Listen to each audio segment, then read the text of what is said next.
Homes on Indian Trail Road in northwest Spokane are gone this morning, burned to the foundation overnight while families slept in evacuation shelters. Gone. The houses, the yards, the driveways, gone, and the old trail's fire that took them is still 0% contained right now. 3,500 acres, inside a city. The VA hospital evacuated patients through the night. A vista cut power to 7,000 homes. And the wind shifted west, pushing the fire deeper into the neighborhood grid. 3 simultaneous wildfires are burning inside the Spokane Metro right now, the old trails, the Fairview near Meade, and a third near 9 Mile Falls. The governor declared a statewide emergency. 110 National Guard members are activated. And Spokane woke up to a skyline it does not recognize this morning. If you are in Spokane or Spokane County right now, check your evacuation zone before you go anywhere, because your status may have changed overnight. This is August 2nd. 2026. And what happened to Spokane overnight is the kind of event that rewrites how we think about wildfire in American cities. So let's get right into it. Every fire, every home lost, every road you need to avoid as fast as I can get it to you. Let's start with the Widemouth 2 fire in Utah, because this is the most dangerous fire situation developing in the country right now. Overnight, southern winds pushed the Widemouth 2 fire north along the forest boundary near Kanash fire, behavior described as catastrophic. The Northern Utah Type 3 Incident Management Team issued this statement this morning. I want you to hear this word for word. No amount of resources will stop this forward progression given the current conditions and predicted weather. When a fire management team says that publicly, it means the fire has outrun every tool they have. This is a life safety only operation now. Firefighters cannot be placed in front of this fire. The team's entire focus has shifted to protecting lives and structures from the flanks.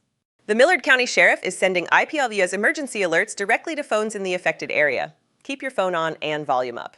Areas east of the I-15 from Fillmore to Kanash are in the direct path of the Widemouth 2 fire. Stay completely out of that corridor. Avoid driving the I-15 through that stretch if at all possible. The team says residents east of the I-15 especially need to be diligent. Do not wait for an official notification if you feel unsafe. Leave now. Here is the one piece of good news from Widemouth 2 as of this morning. No structures have been lost. Crews kept the fire away from buildings all night, but the situation is continuously changing.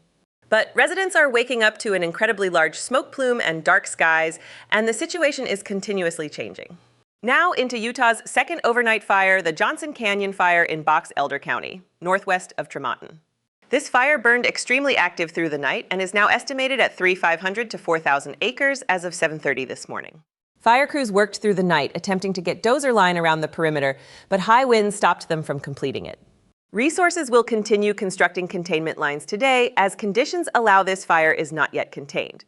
2 major fires in Utah on the same morning, Johnson Canyon and Widemouth 2, and the state is under extreme fire weather conditions today. Moving north to Idaho, where the Big Rock Fire near Heise just made a midnight run that sent emergency alerts to phones across the Snake River Valley. Just after midnight, an IPLS emergency alert was sent to residents along South Snake River Road from Heise to 1,000 South.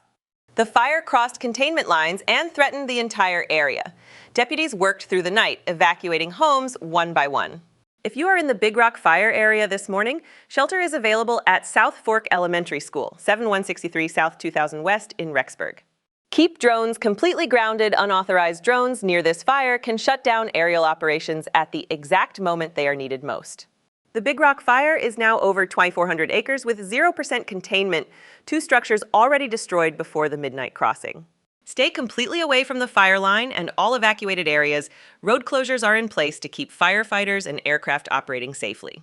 Now to Washington State, where Spokane woke up this morning to a neighborhood that no longer looks the way it did 24 hours ago. The Old Trails fire burned through Indian Trail Road overnight. Multiple homes are confirmed destroyed, thousands of structures still under threat. 3,500 acres, 0% contained, and a mandatory level 3 go now evacuation order still covers northwest Spokane. The wind shifted from west-southwest to due west around 3:30 p.m. yesterday. That shift pushed the fire directly deeper into residential areas. Not away from the city, not parallel to it, straight into the neighborhood grid. That is what a due west wind does in northwest Spokane. The Man Grandstaff VA Medical Center completed its full patient evacuation. Staff worked through the entire night to move every patient to safety. Avista cut power to over 7,000 homes as a public safety power shutoff. The fire had burned close enough to threaten the grid directly. Governor Bob Ferguson's statewide wildfire emergency remains in effect. 110 National Guard members are still activated this morning. If you are evacuating Spokane, go east, and the shelter at Spokane Falls Community College at 3410 West Wistocks Way remains open. 2 other fires are simultaneously burning in Spokane County, the Fairview fire near Meade, and a third near 9 Mile Falls. 3 simultaneous wildfires inside one American metro area, my goodness. That is something this country has never experienced before. Fire spotting embers carried by wind a mile or more ahead of the fire front. Igniting new blazes was active across Spokane all night. Neighborhoods well ahead of the visible fire front were receiving live embers on rooftops through the night. That is how fast this moved. The good news for Spokane today, fire weather conditions ease slightly compared to Saturday, with winds dropping to 25 to 35 miles per hour. Humidity climbs slightly into the 12 to 20% range, but do not mistake slightly better for safe. This remains a dangerous fire environment. The Kaiser Canyon fire in Okanogan County remains at 131,312 acres. 30% contained a Tier 1 priority fire with 44 structures lost. A second incident management team is mobilizing from Alaska this morning to join the Kaiser Canyon response. This is a maximum resource commitment. The Maudrite fire near Inchelium in Ferry County, 4625 acres, level 3. Go now evacuation still in effect. Gifford Ferry still closed. If you are near Inchelium, the Inchelium Highway is your only evacuation route. The Columbia River Ferry is not an option this morning. The Sinlahekin fire near Tonasket, 36,300 acres. 0% contained extreme crowning behavior was observed throughout yesterday afternoon. All right, let's move into Oregon because this state had its own brutal overnight, starting with a brand new fire near Madras. The Round Butte fire ignited yesterday afternoon on the Crooked River National Grassland, 5 miles west of Madras, burning 1,200 acres within hours. Jefferson County has evacuation orders at level 1, level 2, and level 3 simultaneously active. Check Jefferson County Sheriff for your zone status. The fire started south of Round Butte. Pushing east, aerial resources helped slow spread overnight as winds diminished and temperatures cooled. Now here's the one that affects every driver on the West Coast this morning, the Grants Pass fire along the I-5 corridor in southern Oregon. A fast-moving grass fire near Grants Pass grew from 10 acres to 50 to 60 acres within hours yesterday afternoon right along the interstate. 4 large air tankers and 1 very large air tanker were deployed, a massive aerial response for what started as a 10-acre fire. The I-5 northbound had 1 lane closed near Grants Pass if you are driving the I-5 this morning. Check ODOT before you leave. 2,000 customers lost power on Beacon Hill east of Grants Pass overnight. Check power restoration status before heading out this morning. The Roe Creek Complex near Fossil, Oregon's flagship fire at 313,439 acres completed a major command transition at 6 a.m. this morning. Southwest Incident Management Team 2 and the Oregon State Fire Marshal Blue Team assumed command of both zones, a seamless overnight handoff. 57% containment heading into today. Crews will mop up and test containment lines after Saturday's wind event pushed them hard. The Coleman Creek fire near Juntura, 212,000 acres. 0% contained extreme fire behavior with energy infrastructure directly threatened. The Big Grass fire on the Oregon-Idaho border near Jordan Valley, 304. 1,000 acres at 21% evacuations and road closures still in effect. If you are in Jordan Valley, Pleasant Valley, or South Mountain in Owyhee County, follow all guidance from the Owyhee County Sheriff immediately. The Hagen fire on Umatilla National Forest, 35,472 acres. Just 8% contained energy infrastructure remains directly in the fire's path. Montana is where I need your full attention right now because today may actually be more dangerous than yesterday for parts of that state. The Ant Park fire near White Sulphur Springs has grown to 700 acres overnight, up from 400 yesterday, burning through heavy downed timber. Heavy downed timber, that is the most dangerous fuel type a wildfire can encounter. It burns intensely, unpredictably, and extremely hot. Critical red flag warning continues across Montana today. And here is the twist: the wind shifts to the northwest today, changing the fire's direction. A northwest wind shift on the Ant Park fire means the spread direction changes. Fire managers are repositioning crews and resources right now. The Skillet fire in Flathead National Forest near Olney, 945 acres. Just 2% contained wind-driven group torching throughout yesterday. Montana's fuels are among the driest ever recorded for this time of year. That is a direct quote from fire managers on the ground in Montana. Wind gusts of 30 to 40 plus miles per hour continue across Montana. Today, this is the most dangerous state for fire in the country right now. Now let's talk smoke, because air quality across central and eastern Oregon this morning is genuinely dangerous for sensitive groups. Mitchell, Dayville, and Paulina are all waking up to unhealthy for sensitive groups or outright unhealthy air quality this morning. If you have asthma, heart disease, or any respiratory condition and you are in Central or Eastern Oregon today, stay indoors. This is serious. By late today, smoke from Washington's fires begins drifting south into Oregon, and by Monday, a widespread smoke layer covers much of the Pacific Northwest.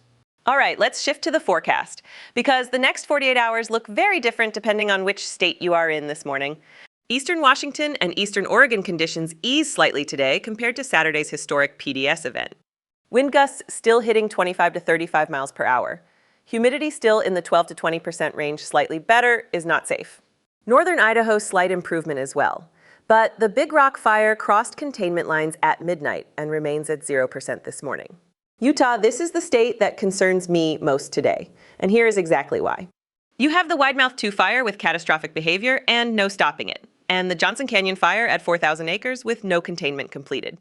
Both fires are active. Both are in extreme fire weather conditions. And the I-15 corridor from Fillmore to Kanosh should be avoided entirely today. Montana and Wyoming remain the most dangerous fire weather zones nationally today, wind gusts 30 to 40 plus with humidity at 5 to 15%. The fire danger also expands today into western Wyoming, western Colorado, northern Nevada, and the Nebraska Panhandle New Territory under watch. Let's hit temperatures quickly because the heat itself is an independent killer across the west today. Spokane hits 88 to 93 degrees under heavy smoke. Air quality is dangerous.